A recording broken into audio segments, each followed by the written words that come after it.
Hello guys, welcome to my YouTube channel fine touch biology. Guys, जिस तरीके से हम नाइन्थ के उस टॉपिक की बात करें जिसमें हम सेल स्ट्रक्चर की बात कर रहे थे, हमने सबसे पहले बात किया था किसका?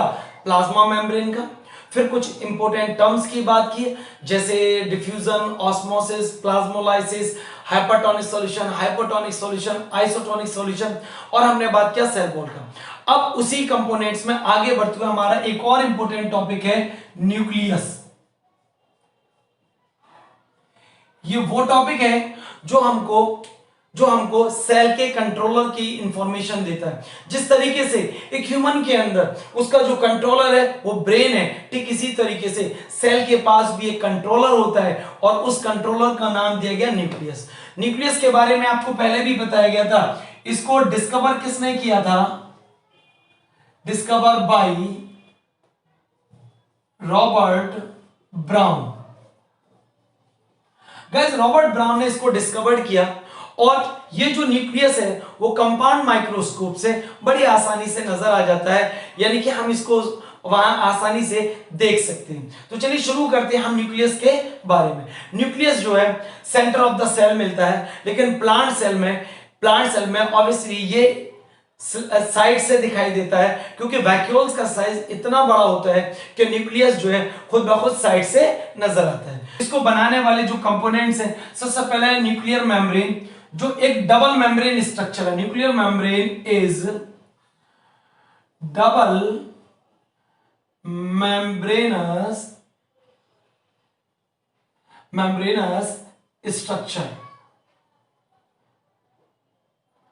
मेम्ब्रेनस स्ट्रक्चर है जिसको हम न्यूक्लियर मेम्ब्रेन कहते हैं, जो न्यूक्लियस को साइटोप्लाज्म से अलग कर देती है। के बाद आता है न्यूक्लियोलस, यानी कि न्यूक्लियस के अंदर एक स्फेरिकल स्ट्रक्चर होती है, उसको न्यूक्लियोलस बोलते हैं।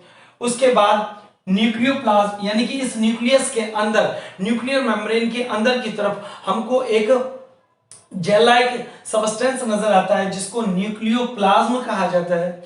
और जो न्यूक्लियस होता है वो पोरस होता है, उसमें छोटे छोटे छिद्र होते हैं, तो उन छिद्र को हम न्यूक्लियोपोर कहते हैं।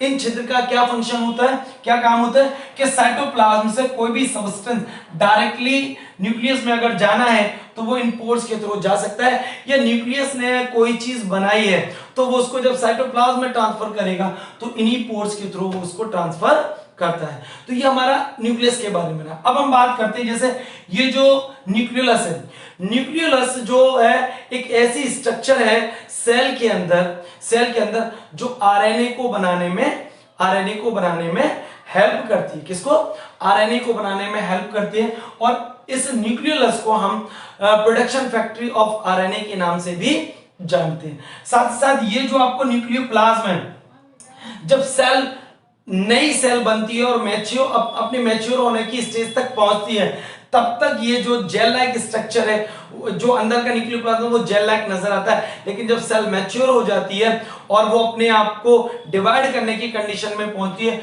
तो यही जो न्यूक्लियोप्लाज्म है वो कंडेंस होना, यानी कि घना होना शुरू हो जाता है और एक थ्रेड लाइक स्ट्रक्चर बना लेता है। उस थ्रेड लाइक स्ट्रक्चर को हम लोग बोलते हैं क्रोमोसोम। क्रोमोसोम का मतलब होता है, chromo means colour, soma means body, यानी कि ऐसी स्ट्रक्चर सेल के अंदर जिसको हम कलर करके देख सकते हैं, जिसके ऊपर कलर चढ़ जाता है, तो ये क्रोमोसोम है। क्रोमोसोम हर एक ऑर्गेनिज्म में फिक्स नंबर होता है। जैसे ह्यूमन है, ह्यूमन का जो नंबर ऑफ क्रोमोसोम है in a human number of chromosome 46। Human के अंदर नंबर ऑफ क्रोमोसोम कितने? 46, या इसको बोलते हैं 23 पेयर्स। हर ऑर्गेनिज्म के अंदर जो है नंबर ऑफ क्रोमोसोम जो है फिक्स होते हैं। हमारे अंदर जो सोमैटिक सेल्स है, जो हमारी बॉडी का डेवलपमेंट कर रहा है और जो हमारी बॉडी के अंदर ग्रोथ में हेल्प कर रहा है, जो हमारे अंदर रिपेयरिंग में हेल्प करता है, वहां पर नंबर ऑफ क्रोमोसोम जो है 46 मिलते हैं। जहां पर हमको 46 क्रोमोसोम मिलते हैं उसको हम डिप्लॉयड सेल बोलते हैं। क्या बोलते हैं? डिप्लॉयड सेल बोलते हैं। और वो सेल्स जिसमें नंबर ऑफ क्रोमोसोम हाफ होते हैं, यानी कि हाफ नंबर ऑफ क्रोमोसोम है, जहां पर half number of chromosome chromosome है, यानी कि ओनली 23 ऐसी सेल को हम हैप्लॉइड सेल कहते हैं। ये जो हैप्लॉइड सेल होती है ह्यूमन में या एनिमल में, वो स्पेशली गैमीट्स होते हैं। कौन होते हैं? गैमीट्स होते हैं, यानी कि मेल गैमीट्स जो होता है, मेल गैमीट है, मेल गैमीट इज स्पर्म, यानी स्पर्म सेल में नंबर ऑफ क्रोमोसोम हाफ होते हैं। और जो फीमेल गैमीट होती है, फीमेल गैमीट होती है उस वो कौन होती है? ओवम। वो कौन होती है? ओवम, या बोलते हैं जिसको एग। क्या कहेंगे?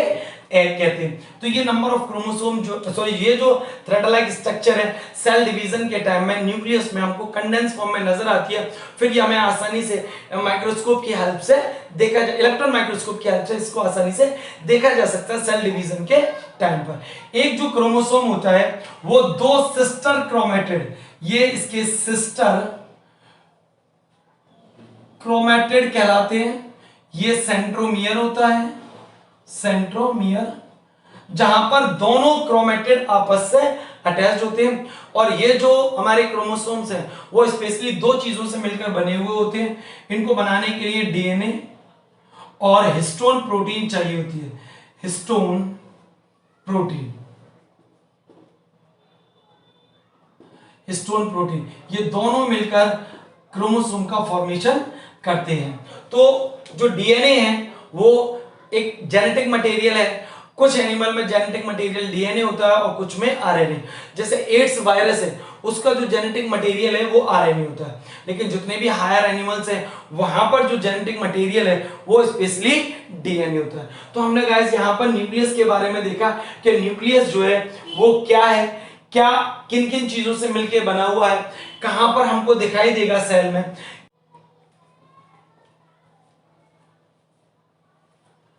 गाइस अब हम बात करते हैं न्यूक्लियस के फंक्शन की। तो न्यूक्लियस जो है किसी भी ऑर्गेनिज्म की जेनेटिक इंफॉर्मेशन को स्टोर करता है, और उस इंफॉर्मेशन को जब वो ऑर्गेनिज्म मैच्योर हो जाएगा और रिप्रोडक्शन के काबिल हो जाता है, ठीक है, तो वो उस इंफॉर्मेशन को नेक्स्ट जनरेशन में ट्रांसफर करने में हेल्प करता है। क्योंकि जब ये सेल डिवाइड होगी तो न्यूक्लियस भी डिवाइड होगा दो पार्ट्स में और उससे दो सेल बन जाएंगी। अब जाहिर सी बात है जब दो सेल्स बन चुकी हैं, सपोज दैट एक स्पर्म बन गई मेल में और फीमेल में बन गया ओवम, तो फीमेल में जो ओवम मिला है वो फीमेल की जेनेटिक इंफॉर्मेशन लेकर आया है, और जो मेल में स्पर्म बना है वो मेल की इंफॉर्मेशन लेकर आया है। दोनों कंबाइन हो जाते हैं, उससे एक नया ऑफस्प्रिंग, एक एनिमल में नया ऑफस्प्रिंग प्रोड्यूस होगा। जो न्यूक्लियस का मेन फंक्शन है जेनेटिक इंफॉर्मेशन को स्टोर करना। वो इंफॉर्मेशन जो आपके पेरेंट्स में थी वही इंफॉर्मेशन उनकी ऑफस्प्रिंग संतान में ट्रांसफर होनी है। किसकी हेल्प से? न्यूक्लियस। क्योंकि जब सेल डिवीजन करती है तो डिवाइड होने पर न्यूक्लियस भी डिवाइड होता है, और वो जितनी सेल्स बनेंगी यानी कि जितने गैमीट्स बनेंगे, अगर सेक्सुअल रिप्रोडक्शन हो रहा है तब जितने गैमीट्स बनेंगे उन गैमीट्स में भी ये सारी इंफॉर्मेशन ट्रांसफर हो जाती है। ठीक है, तो ये हमारे न्यूक्लियस का फंक्शन रहा कि न्यूक्लियस जो है जेनेटिक इंफॉर्मेशन को स्टोर करने वाली स्ट्रक्चर है, साथ ही साथ उसको एक जनरेशन से दूसरी जनरेशन में ट्रांसफर करने वाली स्ट्रक्चर मानी जाती है। ठीक, तो यहां पर हमने न्यूक्लियस के फंक्शन को भी देखा। तो गाइस जो भी आपके डाउट्स हो, जो भी क्वेरीज हैं, वो कमेंट बॉक्स की हेल्प से आप मेरे से पूछ सकते हैं।